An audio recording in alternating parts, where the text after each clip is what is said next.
Hello students, welcome back. आज matrix का ये फोर्थ लेक्चर। इससे पहले जो लेक्चर्स हुए हैं उसके अंदर अपन ने डेफिनेशंस वगैरह, मैट्रिक्स की डेफिनेशन, टाइप्स ऑफ मैट्रिक्स, उसके बाद में मैट्रिक्स को ऐड करना, सबट्रैक्ट करना, मल्टीप्लाई करना, किसी स्केलर नंबर से मल्टीप्लाई करना, ये सारी बातें हमने पढ़ी हैं। मैं एक बार फिर से 5 मिनट में ये सारी चीज़ें अगर दोबारा से रिवाइज करूँ कि सबसे पहले हमने मैट्रिक्स की बात की थी। एक मैट्रिक्स है A I J M cross N order का, इसका मतलब उसमें M रो है और N कॉलम है।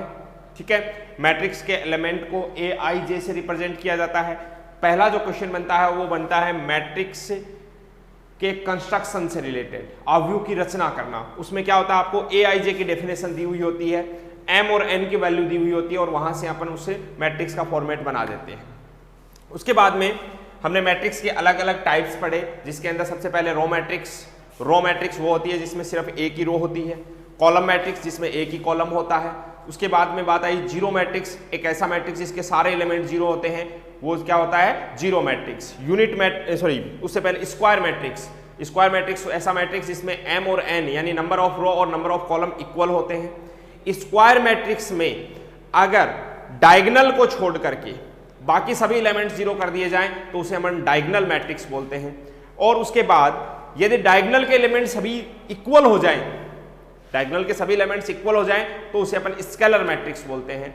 और अगर इक्वल भी है और 1 1 1 है तो यूनिट मैट्रिक्स हो जाता है।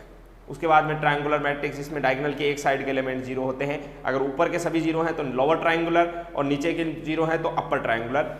फिर हमारा जो पॉइंट शुरू हुआ था वो था equal matrix.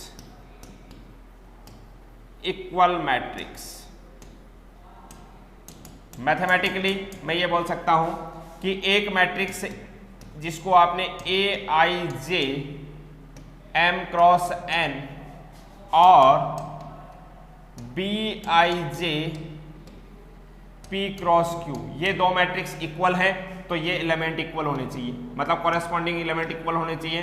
A I J equal to B I J, साथ ही साथ M और P इक्वल होने चाहिए, N और Q इक्वल होने चाहिए।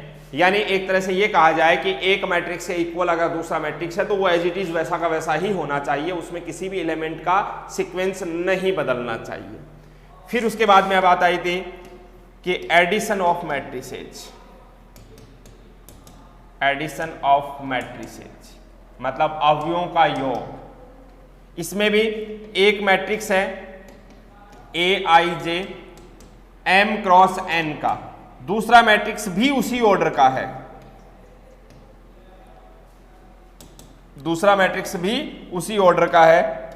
B I J M cross N order का। तो इन दोनों मैट्रिक्स का ऐड किया जा सकता है। ऐड करने पर जो मैट्रिक्स आएगा वो भी M क्रॉस N ऑर्डर का ही होगा और उसका जो एलिमेंट है वो A I J plus B I J मतलब कॉरेस्पॉन्डिंग एलिमेंट्स को सम करने पर से मिलेगा। अगर आप डिफरेंस ले रहे हैं तो यहां पर क्या आ जाएगा, माइनस आ जाएगा। मतलब एडिशन ऑफ मैट्रिक्स के साथ ही हमारा टॉपिक सब्ट्रैक्शन ऑफ मैट्रिक्स ये भी हो जाता है।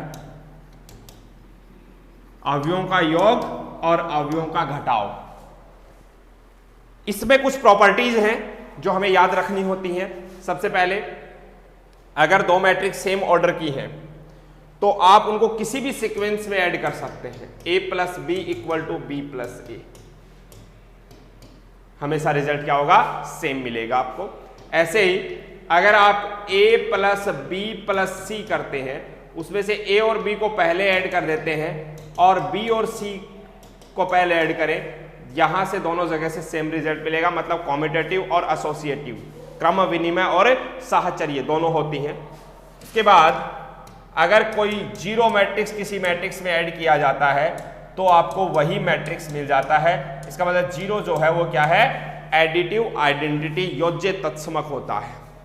और इसके बाद अगर किसी मैट्रिक्स में उसका नेगेटिव मैट्रिक्स ऐड कर दिया जाता है तो जीरो मिलता है, या ये कहूं कि नेगेटिव मैट्रिक्स में मैट्रिक्स ऐड कर दिया जाए तो भी जीरो मैट्रिक्स आता है। इसका मतलब -A क्या है, एडिटिव इनवर्स योज्य प्रतिलोम होता है। ये एडिशन और सब्ट्रैक्शन की बात होती है। उसके बाद में हमारा पॉइंट शुरू होता है कि एक मैट्रिक्स को पॉइंट नंबर 3, एक मैट्रिक्स को, ये मैट्रिक्स है Aij m cross n order का, इस मैट्रिक्स को किसी कांस्टेंट नंबर k से मल्टीप्लाई करना है, तो इसके लिए आपको क्या करना पड़ेगा, जितने भी एलिमेंट्स हैं उन सभी को k से मल्टीप्लाई कर दो, मैट्रिक्स का ऑर्डर चेंज नहीं होता है, m क्रॉस n ही रहेगा।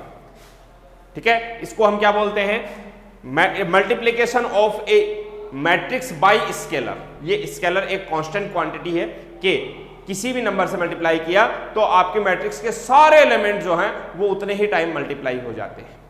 ठीक है, ऐसे अगर अपन इसकी कुछ प्रॉपर्टीज की बात करें तो हमारी बात हुई थी कि k और l मान लो दो नंबर है, या k है वो दो मैट्रिक्स के सम या डिफरेंस के साथ में हो रहा है, तो इसके लिए आपको क्या करना है, k को a से मल्टीप्लाई कर दो और k को b से मल्टीप्लाई कर दो। अगर a और b का ऑर्डर सेम है तब की बात हो रही है।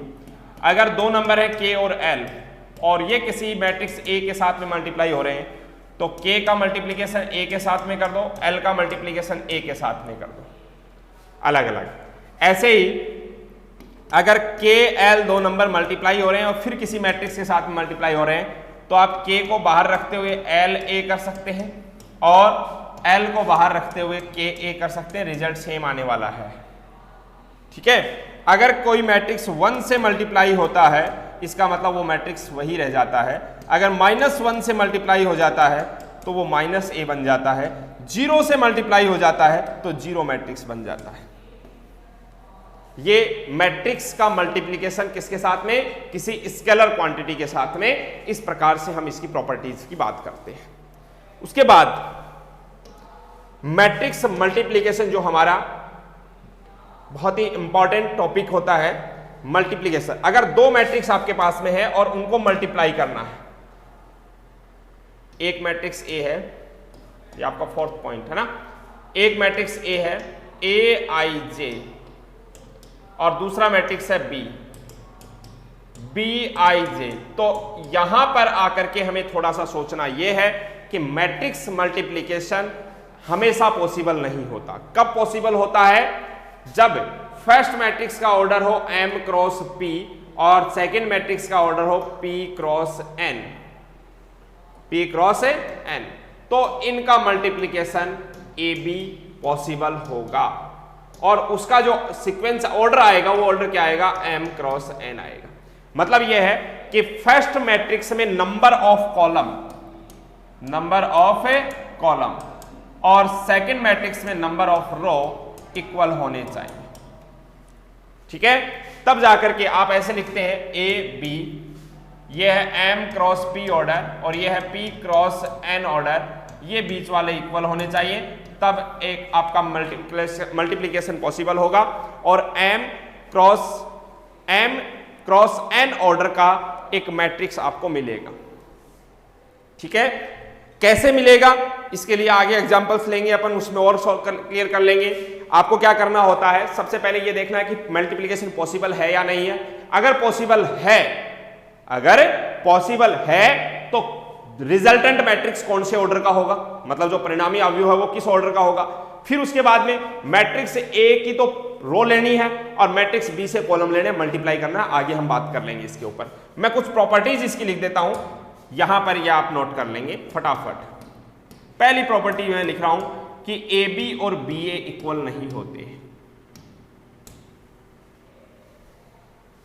मैट्रिक्स मल्टीप्लिकेशन है वो कम्यूटेटिव नहीं होता है, क्रम विनिमय नहीं होता है। यानी ए को बी से, कई बार तो ये देखने को मिलता है कि ए बी पॉसिबल है, बी ए पॉसिबल ही नहीं है। कई बार ये देखने को मिलता है कि ए बी और बी ए दोनों पॉसिबल हैं बट दोनों इक्वल नहीं है। ये हम किसी एग्जाम्पल में वेरीफाई कर देंगे ये बात। सेकंड इसमें जो पॉइंट है वो ये है कि अगर आप ए बी सी तीन मैट्रिक्स हैं और इनका मल्टीप्लिकेशन पॉसिबल है, कैसे पॉसिबल होगा, जैसे ए का ऑर्डर है m क्रॉस p, b का ऑर्डर है p क्रॉस q और c का ऑर्डर है q क्रॉस n। अब देखिए मल्टीप्लिकेशन पॉसिबल है तो फाइनल रिजल्टेंट मैट्रिक्स जो मिलेगा वो मिलेगा m क्रॉस n ऑर्डर। अब तीन मैट्रिक्स को मल्टीप्लाई करना है तो आपने a और b को पहले मल्टीप्लाई कर दिया और या फिर आप बी और सी को पहले मल्टीप्लाई कर दो, रिजल्ट सेम आएंगे। इट मीन्स मैट्रिक्स मल्टीप्लीकेशन जो है वो एसोसिएटिव होता है। जिस तरीके से कंपोजिट फंक्शन पढ़े हैं ना आपने, कंपोजिट फंक्शन कॉम्यूटेटिव नहीं होते हैं, क्रम विनिमय नहीं होते हैं, बट एसोसिएटिव होते हैं, साचरीय होते हैं। कंपोजिट फंक्शन की बात हो रही, वैसे ही मैट्रिक्स मल्टीप्लीकेशन भी कॉम्यूटेटिव नहीं होता है, एसोसिएटिव होता है। ओके, इसको भी हम वेरीफाई करेंगे। उसके बाद मैट्रिक्स में अगर आपका मैट्रिक्स है ए, एम क्रॉस एन ऑर्डर का, ये बहुत ही काम की बात, एम क्रॉस एन ऑर्डर का अगर आपका एक मैट्रिक्स है, ए मैट्रिक्स है एम क्रॉस एन ऑर्डर का, और मैं चाहता हूं इसको आइडेंटिटी मैट्रिक्स आई से मल्टीप्लाई करना, तो ये आइडेंटिटी मैट्रिक्स जो है वो किस ऑर्डर का होना चाहिए? एन क्रॉस एन ऑर्डर का होना चाहिए। क्यों? क्योंकि हमें पता है, पहली बात तो आइडेंटिटी मैट्रिक्स इकाई अवयव जो होता है उसमें number of row number of column equal होते हैं। ठीक है, अब मल्टीप्लीकेशन पॉसिबल होने के लिए ये इक्वल होना जरूरी है। तो अब रिजल्टेंट मैट्रिक्स जो ए आई आएगा वो किस ऑर्डर का आएगा? एम क्रॉस एन ऑर्डर का आएगा, और हम देखेंगे कि ये ए आई ए ही आएगा। आइडेंटिटी मैट्रिक्स से मल्टीप्लाई करने का मतलब आपको आइडेंटिटी जो मैट्रिक्स है अगर आप उससे मल्टीप्लाई करते हैं तो रिजल्ट में आपको मैट्रिक्स, आपका जो मैट्रिक्स था ना ए, वही मिल जाएगा। तो कैसे हम लिखेंगे, किस प्रकार से, वो देखिएगा कि एक मैट्रिक्स ए को आपको मल्टीप्लाई करना है आई एन से, तो आपको क्या मिलेगा? ए ही मिलेगा।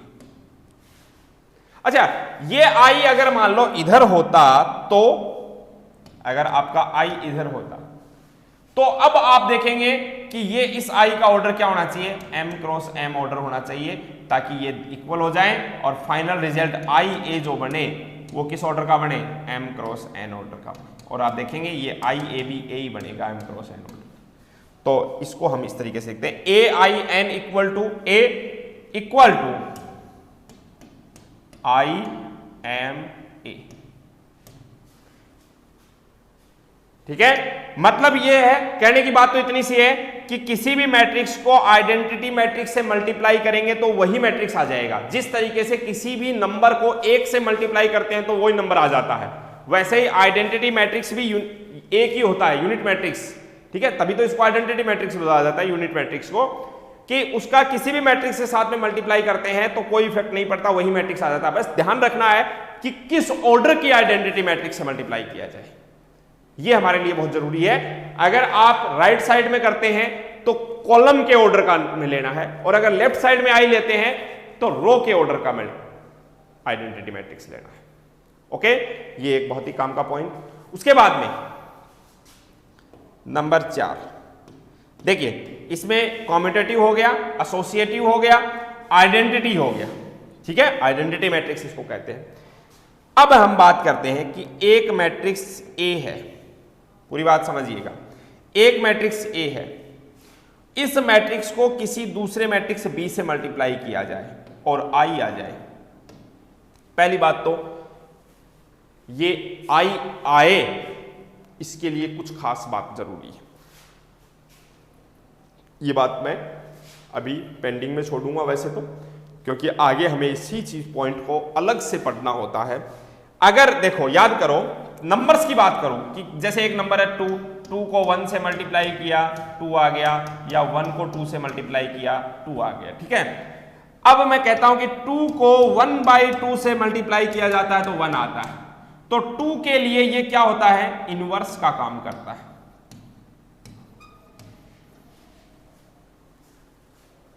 1/2 क्या है? मल्टीप्लीकेटिव इनवर्स है, गुणन प्रतिलोम। मल्टीप्लीकेटिव इनवर्स यानी गुणन प्रतिलोम है, किसका? 2 का।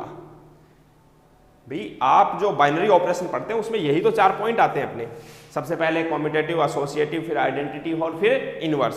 तो बात इनवर्स की चल रही है कि अगर किसी मैट्रिक्स ए को किसी मैट्रिक्स बी से मल्टीप्लाई किया जाए और आई आ जाए, मतलब ये कंडीशन ऐसे कहना चाह रहा है ए स्टार बी इक्वल टू ई आ जाए, तो हम बी को क्या कहते हैं? ए इनवर्स कहते हैं।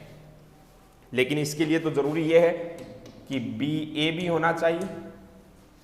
भाई ये इनवर्स की जो डेफिनेशन आप पढ़ते थे शुरू में, तो आप यही तो लिखते हैं A star B equal to E equal to B star A. ठीक है, अब ये सारी बातें ध्यान में रखते हुए देखना क्या चीज मैं कहने जा रहा हूं कि पहली बात तो ए बी और बी ए इक्वल आने चाहिए। अब ए बी और बी ए इक्वल कब आ सकते हैं?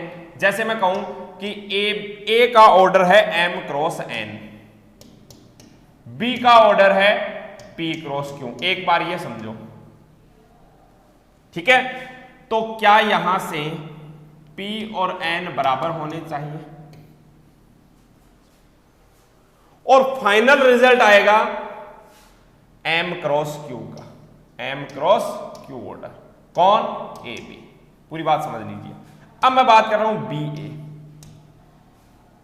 बी का ऑर्डर है p क्रॉस q, ए का ऑर्डर है m क्रॉस n। तो ये पॉसिबल कब होगा? जब m और q आपस में बराबर हो, मतलब q इक्वल टू m होना चाहिए, और बी ए का फाइनल ऑर्डर आएगा p क्रॉस n। अब देखो, आप कह रहे हो ए बी और बी ए बराबर है, ए बी और बी ए बराबर होने के लिए m किसके बराबर होना चाहिए? p के बराबर होना चाहिए। m किसके बराबर होना चाहिए? p के। यहां आप क्या कह रहे हो? p किसके बराबर होना चाहिए? n के बराबर। इसका मतलब m बराबर n हो गया क्या?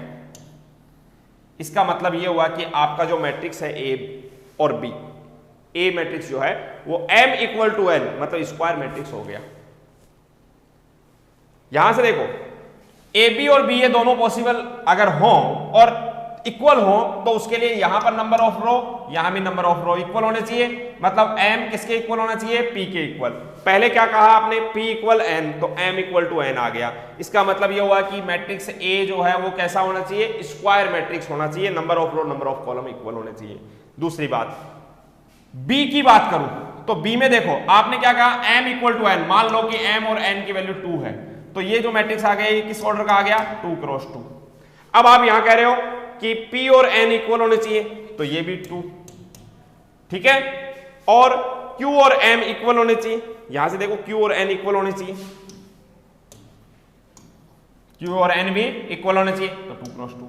तो बात क्या आई समझ में कि अगर A B equal to B A तभी आएगा जब दोनों मैट्रिक्स स्क्वायर मैट्रिक्स हो और एक ही ऑर्डर के हो।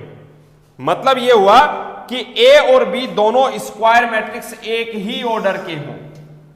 समझना पूरी बात को, ए और बी दोनों स्क्वायर मैट्रिक्स होने चाहिए और एक ही ऑर्डर के, ये भी n क्रॉस n ऑर्डर का और बी भी n क्रॉस n ऑर्डर का। तो देखो ए बी किस ऑर्डर का आएगा? n क्रॉस n ऑर्डर का आएगा। तो यानी कि इनवर्स एग्जिस्ट कब करेगा? जब ए और बी दोनों स्क्वायर मैट्रिक्स हो और एक ही ऑर्डर के हो, ठीक है। साथ ही साथ ए बी और बी ए क्या हो? बराबर भी। तो ए और बी दो मैट्रिक्स इस प्रकार से हो कि दोनों के ऑर्डर सेम हो और वो भी स्क्वायर मैट्रिक्स हो। तो मैं इसको कैसे लिखूंगा वो देखिएगा, ये फोर्थ पॉइंट अलग से लिख रहा हूं, हालांकि यही आपका चैप्टर नंबर 5 होगा। चैप्टर नंबर 5 इनवर्स मैट्रिक्स ही है। तो मैं इस फोर्थ पॉइंट को लिख रहा हूं कि एक मैट्रिक्स ए है, A I J N cross N, matrix B, B I J N cross N, और ये दोनों मैट्रिक्स इस प्रकार से हैं कि A B equal to B A equal to I. अगर ऐसा है तो ध्यान देना, मैट्रिक्स बी को ए इनवर्स कहा जाएगा, या ये कहूं कि ए को बी इनवर्स कहा जाएगा। इसी पॉइंट को हम चैप्टर नंबर 5 जो आपका है इनवर्स मैट्रिक्स, वो पूरा चैप्टर इसी पॉइंट पर है। अभी हम सिर्फ इतना समझेंगे कि दो मैट्रिक्स का मल्टीप्लाई करने पर अगर आइडेंटिटी मैट्रिक्स आ जाता है तो दूसरा मैट्रिक्स पहले मैट्रिक्स का इनवर्स होगा।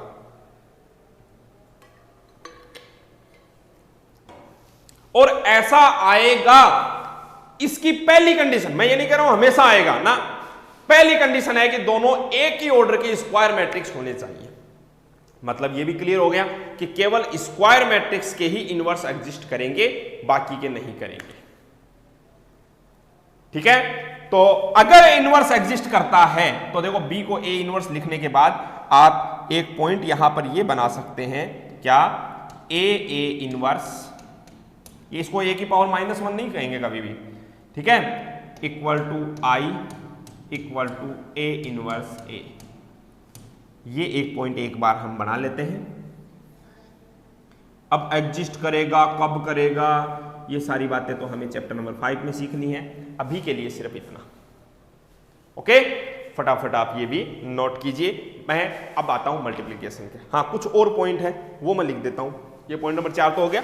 पॉइंट नंबर 5 क्या, अगर ए बी प्लस सी करना हो या माइनस करना हो तो ए का बी से मल्टीप्लाई करेंगे, प्लस है तो प्लस लगाएंगे, माइनस है तो माइनस लगाएंगे ए का सी से। लेकिन ये भी तभी पॉसिबल है जब इनका ये बी और सी का ऑर्डर तो सेम होना चाहिए और ए में नंबर ऑफ कॉलम, बी और सी में नंबर ऑफ रो इक्वल होनी चाहिए। ठीक है, उसके बाद में अगर कभी ऐसा आ जाए ए बी इक्वल टू सी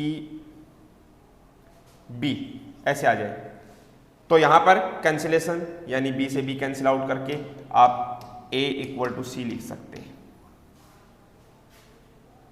नहीं, अभी हम इस बारे में श्योर नहीं होंगे जब तक हम ऐसा कोई एग्जाम्पल नहीं लेंगे। मैं इसलिए लिख रहा हूं क्योंकि हमने एडिशन में ये प्रॉपर्टी लिखी है।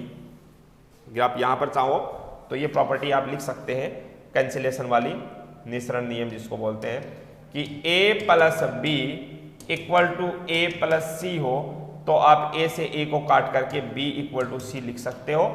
ये पॉसिबल है, बट अभी मल्टीप्लिकेशन में मैं नहीं लिख रहा। ठीक है, मल्टीप्लिकेशन में आप ये जरूर लिख सकते हैं, अगर a प्लस बी और फिर मल्टीप्लाई हो रहा है c, अब देखो क्या होगा, a c से मल्टीप्लाई होगा, प्लस है तो प्लस, माइनस है तो माइनस, बी सी से मल्टीप्लाई होगा। यहां पर आप सीक्वेंस न बदल दें, ए सी की बजाय सी ए लिख देंगे, गड़बड़ हो जाएगा। ये जरूर आप ध्यान रखें। फटाफट ये इसकी प्रॉपर्टीज लिख लीजिए ताकि मैं आगे बढ़ता हूं और पहले कुछ एग्जांपल्स लेते हैं। क्वेश्चन नंबर 1 आपके सामने, ए और बी दो मैट्रिक्स दे रखे हैं, मल्टीप्लाई करना है। ठीक है, मतलब ए बी और बी ए फाइंड आउट करना। तो अब देखो इसमें पहला काम, मैट्रिक्स ए का ऑर्डर बताइए और मैट्रिक्स बी का ऑर्डर बताइए। मैट्रिक्स ए में एक रो है, एक रो है और दो कॉलम है। कितने कॉलम है? दो कॉलम। मैट्रिक्स बी में दो रो है, दो कॉलम है। पॉसिबल है, मतलब मल्टीप्लाई किया जा सकता है, मल्टीप्लाई किया जा सकता है और रिजल्टेंट मैट्रिक्स आएगा वो किस ऑर्डर का आएगा? 1 क्रॉस 2, मतलब एक रो आएगी उसमें और दो कॉलम आएंगे। 1 क्रॉस 2। तो अब अगर आपसे कहा जाए कि ए बी फाइंड आउट करो तो पहले तो ए बी का फॉर्मेट बना लो। ए बी, पहले ए लिखो, ए में क्या है? 1 माइनस 1, फिर बी, बी क्या है? 2 3 0 और 5। अब फाइनल रिजल्ट जो आएगा वो आएगा 1 क्रॉस 2। इसका मतलब उसमें एक रो आएगी और दो कॉलम आएंगे, एक रो और दो कॉलम। इसका मतलब एलिमेंट कितने आएंगे? दो एलिमेंट आएंगे। कैसे आएंगे? इसकी प्रोसीजर देखो, यहां से पहली रो ले, इधर से पहला कॉलम ले और कॉरेस्पॉन्डिंग एलिमेंट को मल्टीप्लाई करो। मतलब 1 मल्टीप्लाई किससे होगा? 2 से। -1 मल्टीप्लाई किससे होगा? 0 से। तो 1 मल्टीप्लाई बाई 2 2, -1 मल्टीप्लाई बाई 0 0, तो 2 माइनस 0 मतलब 2 आ गया और यही आप यहां पर लिख देंगे 2। बात खत्म। ऐसे ही फिर यहां वाला एलिमेंट, ये एलिमेंट कौन सी रो में कौन से कॉलम में है? तो आप कहेंगे फर्स्ट रो में है और सेकंड कॉलम में है। तो इधर से फर्स्ट रो रखो और सेकंड कॉलम, तो फर्स्ट रो का ये एलिमेंट इससे मल्टीप्लाई हो जाएगा और ये मल्टीप्लाई हो जाएगा इससे। बस सिंपल काम है। 1 मल्टीप्लाई बाई 3 तो आप कहेंगे 3, -1 मल्टीप्लाई बाई 5 तो -5, 3 - 5 माइनस का 2, तो मैं यहां लिख देता हूं -2। That's all. ये आपका रिजल्टेंट मैट्रिक्स आ गया। ठीक है, तो बहुत ही ध्यानपूर्वक ये काम जो करने जा रहे हैं आप, बहुत ही केयरफुली, ऐसे गलती हो जाती है, ध्यान रखें इस बात का कि आपसे गलती किसी प्रकार की न हो। आपका मैट्रिक्स क्या बना, 2 और -2। स्पीडली कैलकुलेट करना है। 1 क्रॉस 2 ऑर्डर का एक मैट्रिक्स आपको मिल गया। ऐसे ही अगर मैं बात करता हूं सेकंड पॉइंट की, इसमें सेकंड पॉइंट है बी ए फाइंड आउट करो, तो बी और ए लिखो। बी का ऑर्डर क्या है, तो आप पहले बी का ऑर्डर लिखो 2 क्रॉस 2। ए का ऑर्डर क्या है, 1 क्रॉस 2। क्या बीच में इक्वल है, बीच में इक्वल नहीं है, इसका मतलब ये पॉसिबल है नहीं है। B A is not possible.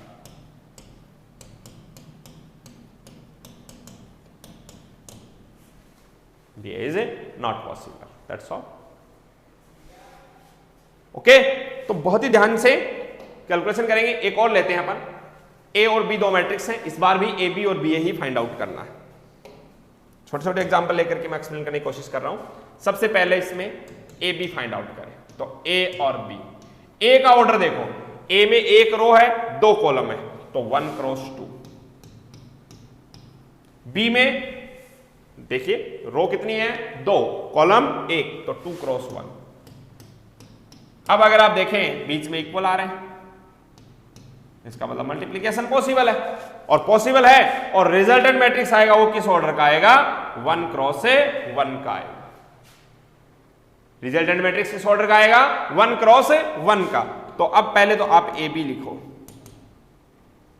ए है 1 और -2, 1 और -2, और ये है बी ए, ये है 2 और 3। रिजल्टेंट 1 क्रॉस 1 का आएगा, इसका मतलब उसमें एक ही एलिमेंट आएगा बस, 1 क्रॉस 1। कैसे आएगा वो देखो, यहां से रो, इधर एक कॉलम है, बस मल्टीप्लाई करना है। 1 मल्टीप्लाई बाई 2 तो 2, -2 मल्टीप्लाई, देखो ये 1 इधर मल्टीप्लाई हो जाएगा और ये इस साइड से मल्टीप्लाई, तो -2 मल्टीप्लाई बाई 3 माइनस से 6। फाइनली हम क्या बोल सकते हैं कि ये अपने पास में आ गया -4, दैट्स ऑल। ऐसे ही अगर आपको इसके सेकंड पॉइंट पर बात करनी है, इस बार बी ए, बी का ऑर्डर है 2 क्रॉस 1, ए का ऑर्डर है 1 क्रॉस 2। इस बार भी पॉसिबल है, देखो मल्टीप्लिकेशन पॉसिबल है, लेकिन रिजल्टेंट मैट्रिक्स किस ऑर्डर का आएगा, 2 क्रॉस 2 का। तो पहले बी और ए लिखिए। बी क्या है, 2 3, ए 1 -2। रिजल्टेंट मैट्रिक्स 2 क्रॉस 2 ऑर्डर का आएगा, इट मींस कितने एलिमेंट होंगे उसमें, 4 एलिमेंट होंगे 2 क्रॉस 2 ऑर्डर का। कैसे आएगा देखो जी, सबसे पहले ये जो एलिमेंट्स हैं वो किस प्रकार से, इधर से फर्स्ट रो फर्स्ट कॉलम, तो 2 मल्टीप्लाई बाई 1 2, फिर फर्स्ट रो सेकंड कॉलम, तो 2 मल्टीप्लाई बाई -2 -4, फिर सेकंड रो फर्स्ट कॉलम, ऐसे तो multiply, 3 multiply by 1 3, second row second column, 3 multiply by -2 -6। ये आपका रिजल्टेंट मैट्रिक्स हो गया। तो अब आप क्लियर हैं कि ए बी और बी ए या तो पॉसिबल ही नहीं होते हैं, अगर पॉसिबल हैं तो दोनों का इक्वल आना जरूरी नहीं है, कभी कभार इक्वल आ जाते हैं, वो एक अलग मैटर है। ओके, ये आपका सेकंड क्वेश्चन, फटाफट इसे भी नोट कर लीजिए। नेक्स्ट क्वेश्चन देखो, ए एक मैट्रिक्स है 1 3 2 1 3 -1, बी एक मैट्रिक्स है 2 1 1 2 -1 0, और आपसे कहा गया है कि a plus B plus C equal to O, यानी 3 मैट्रिक्स का सम जो है वो जीरो मैट्रिक्स है, और हमें c फाइंड आउट करना है। a और b दे रखे हैं। पहली बात तो सम और डिफरेंस जब भी बात आ रही है, मतलब एडिशन और सब्ट्रैक्शन की, तब ये श्योर कर लें पहले ही कि मैट्रिक्स a में कितने रो हैं, 3, कॉलम कितने हैं, 2, तो 3 क्रॉस 2, बी में 3 क्रॉस 2, मतलब सेम ऑर्डर की है। अगर सेम ऑर्डर की है तो ही एडिशन और सब्ट्रैक्शन पॉसिबल होगा। अगर मैट्रिसेज हैं वो सेम ऑर्डर की हैं तो एडिशन और सब्ट्रैक्शन पॉसिबल है, अदरवाइज नहीं है। ओके, अच्छा जी, अब आपको क्या दिया गया है? आपको कहा गया है कि a plus B plus C is equal to O. यह भी श्योर है कि a और b का जो ऑर्डर है वही ऑर्डर c का होगा और वही ऑर्डर इस o जीरो मैट्रिक्स का होगा, क्योंकि सेम ऑर्डर की मैट्रिक्स को ही ऐड कर सकते हैं और रिजल्ट भी उसी ऑर्डर का मिलता है। ठीक है, हमें फाइंड आउट करना है c। तो यहां से c इक्वल टू, देखो अब o को जीरो समझो, a उधर गया माइनस a, b उधर गया माइनस b। ठीक है, तो c equal to minus a को रिप्लेस कर दीजिए a से। a मैट्रिक्स क्या है? 1 3 2 1 3 और -1 माइनस b को रिप्लेस कर दीजिए 2 1 1 2 -1 0। अब सबसे पहले जो भी काम करें उससे पहले एक काम करें, क्या? माइनस बाहर जब भी हो उसको अंदर मल्टीप्लाई कर दो मैट्रिक्स में। तो ये कितना हो जाएगा? -1 -3 -2 -1 -3 और ये हो गया +1। इस माइनस को भी अंदर मल्टीप्लाई कर दो तो यहां प्लस बना दो, -2 -1 -1 -2 1 और ये 0। अब सिंपल क्या है, मैट्रिक्स को का सम करना है बस आपको। क्या आ जाएगा बताओ? -1 -2 -3 कॉरेस्पॉन्डिंग एलिमेंट ऐड कर रहे हैं, -3 -1 -4 -2 -1 -3 -1 -2 -3 -3 +1 -2 1 + 0 1। ये आपका रिजल्ट आ गया, दैट्स ऑल। तो मैट्रिक्स से इस प्रकार से आप सिंपल जो अलजेब्रिक कैलकुलेशन होती है उसी तरीके से हम इसको सॉल्व कर सकते हैं। ओके, नेक्स्ट क्वेश्चन की ओर मूव करते हैं। क्वेश्चन है, आपको एक इक्वेशन दे रखी है, क्या? 2 और फिर एक मैट्रिक्स है, ध्यान देना, फिर है x और एक मैट्रिक्स है और फिर ये एक मैट्रिक्स है। आपको कहा गया find the value of x का मान ज्ञात कीजिए। एग्जाम में देखा गया है इस टाइप के क्वेश्चंस बहुत बार पूछे जाते हैं। तो अब क्या करें? जो आपने प्रोसीजर पढ़ा है उसके अकॉर्डिंग चलो। कैसे? सबसे पहले मैट्रिक्स के बाहर 2 है तो इस मैट्रिक्स के जितने भी एलिमेंट्स हैं सबको 2 से मल्टीप्लाई कर दो। तो ये हो गया 6, ये हो गया 2 × 1 2, 2 × -2 -4, 2 × -1 -2, 2 × -3 -6, 2 × 4 8 प्लस यहां x है, x से मल्टीप्लाई कर दो, x × 1 x, x × 0 0, x × -1 -x, 3x 4x 5x equal to 4 2 -2 -8 -14 -2। अब देख लीजिए आप इन सभी मैट्रिक्स का ऑर्डर जो है वो सेम है। इसमें कितनी रो हैं? 2 रो। कितने कॉलम? 3। 2 रो 3 कॉलम, 2 रो 3 कॉलम। ठीक है, इसका मतलब इनको ऐड किया जा सकता है, सब्ट्रैक्ट किया जा सकता है, कंपेयर किया जा सकता है।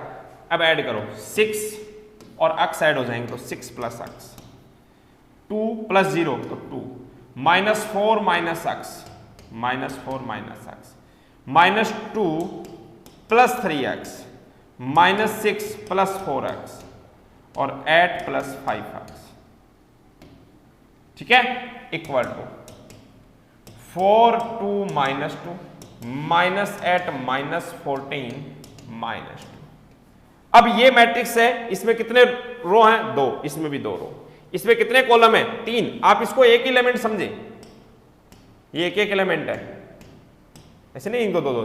तो 1 कॉलम 2 कॉलम और 3 कॉलम। अब दोनों के ऑर्डर देखो, इसमें 2 रो 3 कॉलम, इसमें 2 तो 2 क्रॉस 2 3 2 क्रॉस 3। अब एलिमेंट्स को कंपेयर कीजिए, तो 6 प्लस अक्स को कंपेयर करेंगे किससे? 4 से, तो 6 plus x equal to 4, 2 equal to 2, बिल्कुल सही है। -4 माइनस अक्स इक्वल टू -2, ठीक है। यहां से देखो -2 plus 3x equal to -8, -6 plus 4x equal to -14 और 8 प्लस 5x इक्वल टू -2। ऐसे ही आएंगे, ये एलिमेंट इसके इक्वल, ये एलिमेंट इसके इक्वल, ये इसके इक्वल। आप सभी जगह से अगर अक्स क्या एक ही रिजल्ट मिलता है आपको, तो आप कहेंगे कि x इक्वल टू। अगर कहीं से गड़बड़ा हो जाए, कहीं एक जगह से आपको अक्स की वैल्यू कुछ अलग मिले, दूसरी जगह से कुछ अलग मिले, तो हम अक्स की वैल्यू नहीं कहेंगे, क्योंकि एक वेरिएबल की एक ही वैल्यू। हाँ, अगर आपका ये जो सिस्टम है इसमें क्वाड्रेटिक इक्वेशन बन जाती है, द्विघात समीकरण बन जाती है, तब आपके 2 रिजल्ट मिल सकते हैं, ठीक है। लेकिन यहां पर कहीं पर भी आपको अक्स स्क्वायर नहीं दिख रहा, तो फिर अक्स की एक ही रिजल्ट पॉसिबल है। आप हर जगह से देखिए, यहां से अक्स देखो कितना आएगा -2, यहां से अक्स आप देखेंगे -2 आएगा, ठीक है। यहां पर अक्स माइनस, या एक काम करेंगे, एक जगह से फाइंड आउट कर लो, अक्स इक्वल टू -2, यहां पुट करके देखो -4 माइनस -2 हो रहा है, यहां -2 पुट कीजिए तो -2 -6 -8 हो गया, यहां -2 पुट कीजिए, -6 -8 -14 हो रहा है, यहां -2 पुट कीजिए, 8 -10 -2 हो रहा है। इसका मतलब अक्स इक्वल टू -2 आपका फाइनल आंसर है। एक जगह से देख करके आप कभी भी मैट्रिक्स में ये जवाब न दें। आप देखेंगे शायद एनसीईआरटी में एक जगह पर क्वेश्चन है कि अक्स की एक जगह से वैल्यू आ रही है कुछ अलग, दूसरी जगह से कुछ अलग आ रही है, क्वाड्रेटिक भी नहीं बन रहा, द्विघात भी नहीं बन रहा, फिर भी 2 अलग अलग रिजल्ट आ रहे हैं, जो कि पॉसिबल नहीं होते हैं। 2 अलग अलग रिजल्ट सिर्फ क्वाड्रेटिक इक्वेशन के केस में पॉसिबल है कि या तो अक्स इक्वल टू ये या ये, ठीक है। ऐसे नहीं हो सकता कि अक्स इक्वल टू ये भी और अक्स इक्वल टू ये भी ना, इस बात का ध्यान रखें। आगे बढ़ता हूं, नेक्स्ट क्वेश्चन। अब ये मैंने एक प्रॉपर्टी लिखी है अभी थोड़ी देर पहले कि a को मल्टीप्लाई करें b प्लस c से, तो ab प्लस ac इस प्रकार से ये डिस्ट्रीब्यूट हो जाता है। अब यहां हमने a दे दिया, b दे दिया और c दे दिया, और फिर कहा गया है सत्यापित कीजिए कि verify that this equal to this, मतलब ये आपकी LHS साइड है और ये RHS साइड है। ऐसे क्वेश्चंस में आप क्या करेंगे? LHS सॉल्व करेंगे, RHS सॉल्व करेंगे, दोनों को इक्वालिटी। तो LHS क्या है? A ब्रैकेट में है B प्लस C।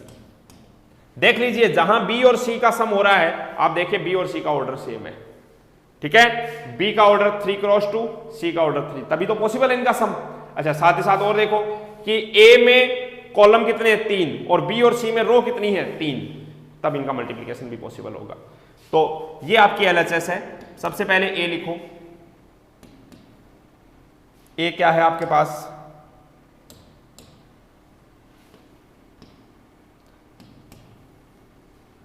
टू 0 -3 1 4 5, ठीक है। फिर B क्या है? 3 1 -1 0 4 2, ये B प्लस C क्या है? 4 7 2 1 1 -1, ठीक है। अब एक बार ये तो एज इट इज कॉपी कर दो। क्या? 2 0 -3 1 4 5,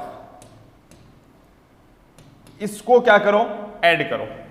सेम ऑर्डर है, ऐड हो जाएंगे। 3 + 4 7, 1 + 7 8, -1 + 2 -1 + 2 प्लस का 1, 0 + 1 + 1, 4 + 1 5, 2 -1 प्लस का 1, ये लीजिए।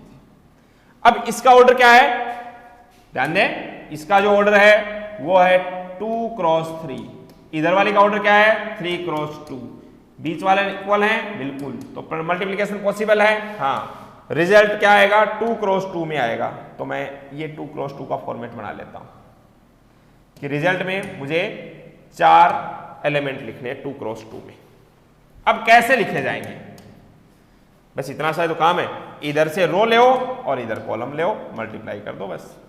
तो 2 मल्टीप्लाई बाय 7, हवा में चलनी चाहिए calculation, 2 multiply by 7 14, 0 multiply by 1 0, -3 multiply by 5 -15, 14 plus 0 -15 means -1 आ गया आपके पास। ऐसे ही मल्टीप्लाई कैसे करें, first row second column, first row second column, 2 multiply by 8 16 plus 0 -3, 16 plus 0 -3 यानी 16 -3, 16 -3 13 आ गया। फिर चलिए सेकंड रो फर्स्ट कॉलम करो, 1 multiply by 7 7 plus 4 11 plus 25, 11 plus 25 36। ऐसे ही 1 multiply by 8 8 plus 4 12 plus 5 12 plus 5 17। ये आपका मैट्रिक्स मिल गया, मतलब एलएचएस साइड यहां पर सॉल्व हो। ओके, अब ऐसे ही आरएचएस साइड हम सॉल्व करेंगे। आरएचएस साइड में क्या है, पहले लिखा हुआ है ए बी और फिर है ए सी। ए बी लिखो, पहले तो ए लिख देते हैं अपन। ए मैट्रिक्स क्या है, ए है 3 1 -1 0 4 2, 3 1 सॉरी ए है 2 0 -3 1 4 5, 2 0 -3 2 0 -3 1 4 5। ठीक है, उसके बाद में बी मैट्रिक्स है 3 1 -1 0 4 2, 3 1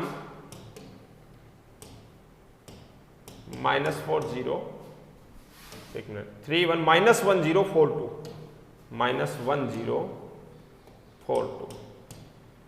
फिर इसके बाद में प्लस, फिर से ए मैट्रिक्स फिर से 2 0 -3 1 4 5।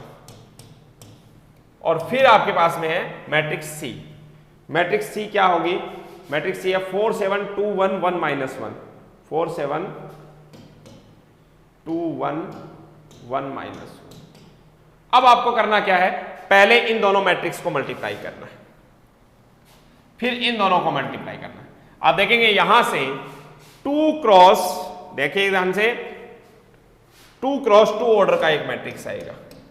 इसको जब मल्टीप्लाई करेंगे तब भी 2 क्रॉस 2 ऑर्डर का आएगा। और फिर उन दोनों का क्या करेंगे, सम करेंगे, तो आपको 2 क्रॉस 2 ऑर्डर का वही मैट्रिक्स मिल जाएगा जो आपको एलएचएस में मिला था। ठीक है, 2 क्रॉस 2 ऑर्डर का।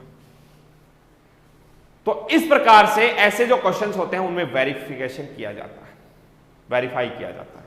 आपको ये इस टाइप का क्वेश्चन जो है वो अपनी बुक में भी आपको देखने को मिलेगा, जब आपको ए बी सी तीनों मैट्रिक्स दे दिए जाते हैं और फिर उसके बाद में आपसे वेरीफाई करवाता है A B C equal to A B C.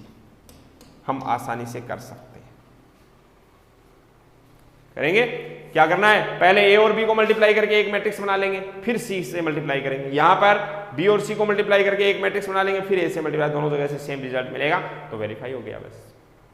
Okay, तो ऐसे कुछ क्वेश्चंस आपको 3.1 इन 3.2 इनमें मिल जाएंगे, 3.2 में मिलेंगे, तो आप आसानी से उनको सॉल्व कर सकते हो। इन्वर्स मैट्रिक्स हमारा आगे का टॉपिक रहेगा, इससे पहले एक परिवर्त का जो टॉपिक है वो होगा। ठीक है, चलिए जी, तो अभी के लिए इतना ही। Thank you so much.